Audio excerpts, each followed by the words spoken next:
USS St. A warship built to win. Destroyed in just 30 minutes. Not by bombs from above, not by torpedoes from below, but by a single pilot who had no intention of ever coming back. October 25, 1944. The Pacific Ocean swallowed her whole. And for 75 years, no one could find her. But when they finally did, what they discovered at the bottom changed everything we thought we knew about war, about sacrifice, and about the one decision that rewrote the rules of how battles are lost forever. Welcome to Deep Wave Discovery, the channel where the ocean gives up its secrets, one wreck at a time. If this is your first time here, think of this channel as that old friend who always knows a story worth sitting down for. And if you have been here before, welcome back. The deep water has been waiting. Now, before we go any further, a small request. If you are watching this and you have lived long enough to remember when the news came on only twice a day, then you already know that some stories deserve to be heard completely. This is one of them. So do something your grandchildren would call simple. Find that subscribe button and press it. Just once. That one small click keeps stories like this alive for the next generation. And while you are at it, drop a comment below and tell us, where in the world are you watching from today? Whether you are in a quiet room in Texas, a warm kitchen in Pakistan, or somewhere along the coast of the Philippines, we want to know. Every location adds another layer to this story. The year was 1943, and America was building ships the way a factory builds cars. Not one at a time, not with ceremony, but in pieces, pre-cut, pre-measured, and assembled at a speed the world had never seen before. At Kaiser's Vancouver shipyard, steel was being shaped into something that would carry men across the Pacific and into the teeth of war. The ship being assembled on January 23, 1943, had no great name yet. No legend. No history. She was simply a hull, one of 50 nearly identical vessels rolling out of American shipyards like products off a production line. Her name would change 3 times before her story ended. First, she was Shapan Bay, then Midway. And finally, just 15 days before her death, she was renamed USS St. After a brutal battle fought in the French countryside. She was 512 feet long. She displaced 10,900 tons, fully loaded. Her twin screws could push her to 19 knots. And her entire construction, from the laying of her keel to her commissioning, took exactly 9 months. Her cost $633,000, roughly 1/10 the price of a full fleet carrier. She was not built to be the finest ship in the Navy. She was built to be useful, available, and replaceable. Military planners called this logic the cold mathematics of industrial warfare. Build 50 ships, and you can afford to lose 10. Build 100, and you can lose 20. The system was designed to absorb loss without flinching. But no system accounts for the human beings standing inside it. The men who served aboard St. were not statistics. They were 889 individuals, young, trained, and assigned to a vessel that her own designers had quietly accepted might not survive the war. That is the first and most important detail of this story. Not the kamikaze, not the explosion, but the decision, made in a boardroom far from the Pacific, that some ships, and by extension, some men, were expendable by design. This is not a criticism. In total war, such decisions are sometimes necessary, but they carry a cost that does not appear on any balance sheet. By October 1944, St. had been assigned to Task Unit 77. 4-3. A small, lightly armed group of escort carriers known by their radio call sign, Taffy 3. They were positioned east of Samar Island in the Philippines, providing air support for the Leyte Gulf invasion. Their role was considered routine. Their threat assessment was considered manageable. Nobody was expecting battleships. When every calculation points to annihilation, and you fight anyway, there is a moment in every crisis when the numbers stop lying. When the data is clear, the outcome is obvious, and every logical mind in the room arrives at the same conclusion simultaneously. October 25, 1944, 6:45 in the morning. A lookout aboard one of Taffy 3's escort carriers looked toward the horizon and saw something that should not have been there. Pagoda masts, the unmistakable silhouette of Japanese battleships rising slowly from the early morning haze like a verdict that had already been decided. Admiral Kurita's center force had slipped through the night undetected. 4 battleships, 6 heavy cruisers, 11 destroyers, and leading them all, the Yamato, the largest battleship ever constructed by human hands. Carrying 18-inch guns that could hurl a shell the weight of a small automobile nearly 26 miles, Taffy 3 had 6 escort carriers. Vessels built for support, not combat. Thin-hulled, lightly armed, carrying 5-inch guns that naval officers privately referred to as pop guns in comparison to what was now bearing down on them. The mathematics were not complicated. They were catastrophic. Kurita's fleet could make 27 knots. Taffy 3's carriers topped out at 17. The Japanese battle line outweighed the entire American task unit combined. At the rate of closure, complete annihilation was projected within 90 minutes. Every admiral, every strategist, every officer who understood naval warfare looked at those numbers and reached the same conclusion. Taffy 3 should not have survived that morning. And yet someone gave an order that defied every calculation on the table. Taffy 3's commander, Rear Admiral Clifton Sprague, did not retreat. He did not surrender. He ordered his destroyers, small, lightly armored vessels never designed to engage battleships, to charge directly at Kurita's fleet and launch torpedo attacks. It was not a strategy, it was a distraction purchased in blood. 3 destroyers, USS Johnston, USS Hull, and USS Samuel B. Roberts, turned toward the most powerful surface fleet in the Pacific and attacked. They were outgunned by factors that defy reasonable comparison. Johnston absorbed over 40 direct hits before she sank. Her captain, Commander Ernest Evans, kept fighting until the bridge was destroyed around him. Meanwhile, St. Louis pilots flew mission after mission, sometimes returning to drop their last remaining ordnance, sometimes making dummy runs with completely empty guns, forcing Japanese warships to maneuver, to slow down, to recalculate. By 9:20 that morning, 2.5 hours after the first sighting, Admiral Kurita ordered a general withdrawal. He had lost 3 heavy cruisers. His remaining fleet was scattered and confused. He believed incorrectly that he had been fighting full fleet carriers, not the thin-hulled escort vessels that had actually faced him. Taffy 3 had done the impossible. They had faced the most powerful surface force in the Pacific with pop guns and courage, and they had made it flinch. 2 escort carriers were lost. 3 escorts were gone. Hundreds of men were dead, but the fleet had survived. The invasion of Leyte Gulf was protected. And aboard USS St. exhausted men who had just witnessed something history would struggle to explain, allowed themselves, briefly, to believe the worst was behind them. It was 9:30 in the morning. They had exactly 1 hour and 21 minutes left. When one man with no fear becomes an institution's worst nightmare, most weapons announce themselves. A shell fired from a battleship gives you seconds to react. A torpedo spotted in the water gives you time to turn.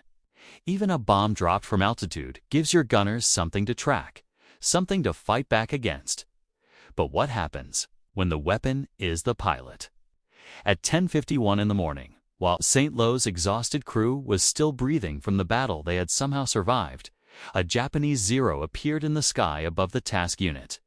It was not unusual. Aircraft had been circling all morning. What was unusual was what this one did next. It did not strafe. It did not drop its payload and pull away. It did not behave like any aircraft the gunners had been trained to engage. Instead, it rolled smoothly, deliberately, into a steep, committed dive directly toward St. Louis' flight deck. The anti-aircraft guns opened up immediately. Every barrel that could be brought to bear was firing. The Zero flew through it all, through the smoke, through the tracer rounds, through the wall of metal that should have been impossible to survive. It never wavered, not once, because the man inside it had made his decision long before he left the ground. His name, believed by historians to be Lieutenant Yukioki. 23 years old, commander of the Shimpu Special Attack Unit, would never appear in American after-action reports. He would not be remembered the way admirals are remembered. But what he did in those final seconds rewrote the rules of naval warfare more permanently than any admiral's order ever had. At over 200 miles per hour, the Zero struck St. Lo's wooden flight deck. The 250-kilogram bomb slung beneath its fuselage punched straight through the planking and detonated in the hangar deck below. What happened next was not a single explosion. It was a conversation between catastrophes. The initial detonation ignited 90-octane aviation gasoline that had been staged for refueling operations. That fire reached the torpedoes. The torpedoes reached the bombs. The bombs reached the ammunition stores. Each explosion did not merely add to the damage, it multiplied it. Each detonation created conditions that made the next one larger, faster, and more impossible to contain. St. Lo's captain ordered the magazines flooded immediately. The order came too late. Deep below the flight deck, in compartments already engulfed in uncontrollable fire. Men were making decisions in darkness and smoke that no training manual had ever prepared them for. Some fought the flames with everything available. Some helped wounded shipmates toward the deck. Some were simply gone before they understood what had happened. The ship that had survived battleships, heavy cruisers, and 2.5 hours of surface warfare was being destroyed from the inside. Not by an enemy fleet, by one man, one aircraft, one bomb, and 30 minutes. At 11:21 in the morning, exactly 30 minutes after the Zero struck USS St. Lo, rolled to port. Slowly at first, then with the irreversible momentum of a 10,902 vessel that had already lost its argument with physics, she slid beneath the surface stern first. Of the 889 men aboard, -113 were killed or listed as missing. Approximately 30 more died of wounds in the days that followed. 746 were pulled from oil-slicked water by nearby vessels. The Pacific closed over her. And for a long moment across the entire task unit, there was something rarer than silence in a battle zone. There was disbelief. Because what Taffy 3 had just witnessed was not simply the loss of a ship, it was the birth of a doctrine. Japanese commanders monitoring the engagement from afar received their confirmation in real time. One pilot, one aircraft, one bomb. 30 minutes. One warship, gone. The calculation was undeniable. If a single Zero could sink a warship in 30 minutes, then the only question remaining was how many Zeros Japan still had. The answer to that question would haunt the Pacific for the next 10 months. Kamikaze attacks would go on to damage or destroy over 400 Allied vessels. They would kill thousands of sailors. They would force the United States Navy to fundamentally redesign its air defense doctrine, its fleet formations, and its damage control protocols, all because of what one 23-year-old pilot proved over the waters off Samar Island on an October morning in 1944. St. Lo did not just sink that day, she became an argument. And the Japanese Imperial Navy intended to make that argument over and over again. What 75 years of silence cost, and what one discovery changed forever. Some things are not lost. They are simply waiting. Waiting at depths where sunlight has never reached.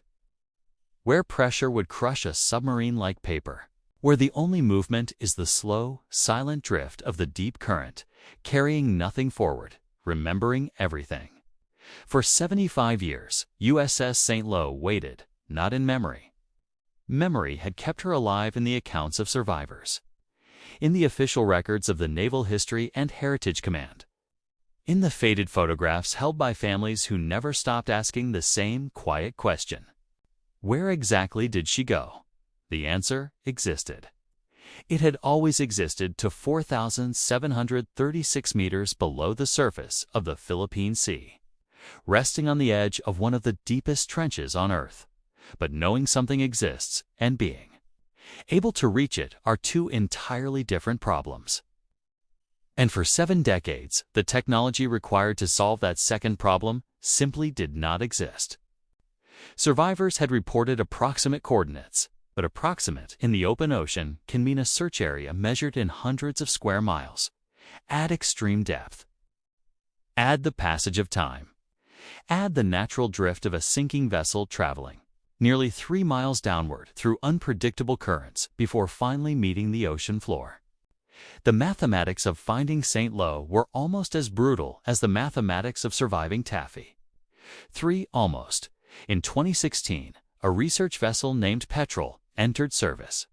Funded by the late Microsoft co-founder Paul Allen, a man who believed that history submerged was not history lost, the Petrel was equipped with technology that had no equivalent in previous decades. Autonomous underwater vehicles. Side-scan sonar arrays capable of mapping the seafloor at 6,000 meters with resolution precise enough to identify individual ship classes. The ability to build acoustic pictures of the ocean floor square mile by square mile with patience and precision that no previous generation of researchers had possessed. Paul Allen did not live to see all of the discoveries his vessel would make. He passed away in October 2018, but the mission continued. May 2019, the Petrel pushed through the waters off Samar Island, the same waters where Taffy 3 had fought its impossible battle. 75 years earlier, the search grid had been calculated using every available source: survivor testimonies, historical battle charts, drift modeling, decades of accumulated research condensed into coordinates fed into sonar arrays descending through darkness. On May 14, 2019, the sonar returns came back different. An acoustic profile, roughly 500 feet long, sitting upright. A debris field consistent with catastrophic internal explosion and rapid sinking. At 4,736 meters, nearly 3 miles below the surface. The profile matched. 11 days later, on May 25th, the Petrel's remotely operated vehicle descended through the crushing darkness. Cameras running, recording everything. And what they found at the bottom of the Philippine Sea was not simply wreckage. It was a monument. The hull was intact enough to recognize. The flight deck configuration was visible. The island's superstructure position matched construction photographs. Taken in 1943, the catapult track arrangement, the arresting gear configuration, the catastrophic midship damage radiating outward from the hangar deck, aligned precisely with every eyewitness account of what had happened on October 25, 1944. The Naval History and Heritage Command reviewed every piece of evidence, every measurement, every photograph, every cross-reference against historical records. Their conclusion was unambiguous. This was USS St. Lo, CVE 63, beyond reasonable doubt. But the significance of that confirmation reached far beyond maritime archaeology. For 113 families, and the families of the 30 men who died of wounds in the days that followed, the discovery provided something that 75 years of uncertainty had never been able to give them: a location. Not an approximate coordinate, not a search zone, a precise place on the map of the Earth where their fathers, their grandfathers, their uncles had come to rest. Where the Pacific had kept them quietly, undisturbed, while the world above continued without them. Under the Sunken Military Craft Act, USS St. Lo is a protected war grave. No salvage, no artifact removal, no disturbance without explicit Navy authorization. The wreck belongs to the crew who went down with her and to every generation that chooses to remember why she sank. St. Lo was built to be expendable. She was designed in a system that accepted her loss before she was ever commissioned. She was sent into a battle she was never equipped to survive. She was struck by a weapon that had no official name, by a pilot who had made peace with not returning. And yet, she is not forgotten. She sits upright on the floor of the Philippine Sea, preserved by extreme depth and freezing darkness. A three-dimensional archive of 1943 shipbuilding. A time capsule of the exact moment naval warfare changed forever. The men of St. did not know when that Zero rolled into its final dive that they were about to become a turning point in history. They were not thinking about doctrine or strategy or the future of naval architecture. They were just trying to survive the morning. The ocean finally told us where they went. And the least the world can do is remember.